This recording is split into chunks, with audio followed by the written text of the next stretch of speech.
Price the Lord. கர்த்தருக்கு ஸ்தோத்திரம். உங்கள் வாழ்க்கையை பிரகாசிக்க செய்யக்கூடிய நேரத்துக்காக உங்களை வாழ்த்துகிறேன், வரவேற்கிறேன். இந்த புதிய நாளுக்குரிய சகல ஆசீர்வாதமும் கர்த்தராகிய இயேசு கிறிஸ்துவின் நாமத்தினாலே இந்த காணொளியை பார்க்கிற உங்கள் ஒவ்வொருவருக்கும் உண்டாவதாக. வேதத்திலே ஆதியாகமத்திலே 21ஆம் அதிகாரத்திலே 16வது வசனத்தை வாசிக்கும் போது, பிள்ளை சாகிறதை நான் பார்க்க மாட்டேன் என்று எதிராக அம்பு பாயும் தூரத்திலே போய் உட்கார்ந்து சத்தமிட்டு அழுதார். நான் வேதத்திலே ஆகாரை பற்றி வாசிக்கிறோம். ஆகாருடைய வாழ்க்கையிலே ஒரு நிர்பந்தமான நிலைமை, ஒரு கைவிடப்பட்ட நிலைமை.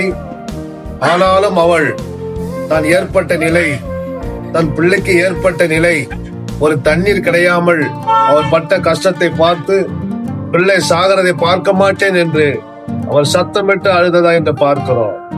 ஆகாரின் அழுகுரலுக்கு, பிள்ளையினுடைய அழுகுரலுக்கு செவி கொடுத்த கர்த்தர் இந்த புதிய நாளிலே உங்க வாழ்க்கையில நீங்களும் ஏதோ ஒரு காரியத்தை நினைத்து, உங்கள் குடும்பத்தை நினைத்து, உங்கள் தேவைகளை நினைத்து, உங்கள் சூழ்நிலை நினைத்து நீங்களும் அழக்கூடியவர்களா இருந்தால், கண்ணீர் வடிக்கிறவர்களா இருந்தால், உங்கள் சத்தத்தின் தேவன் கேட்டு ஆகாருக்கு அற்புதம் செய்த கர்த்தர் உங்களுக்கு இந்த புதிய நாளிலே அற்புதம் செய்து உங்கள் கண்ணீரை துடைத்து உங்க அழுகையை மாற்றி உங்களை ஆசீர்வதிக்க தேவன் வல்லவராய் இருக்கிறார். நாம் ஜெபிக்கலாம். பரிசுத்தம் உள்ள பிதாவே, இந்த புதிய நாளுக்காக நன்றி.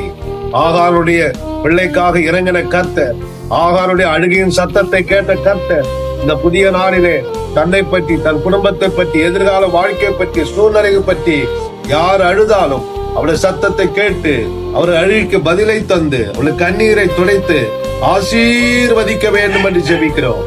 அருமை இரட்சகர் இயேசு மூலம் வேண்டிக் கொள்கிறோம் நல்ல பிதாவே. Amen, amen, amen. Praise the Lord.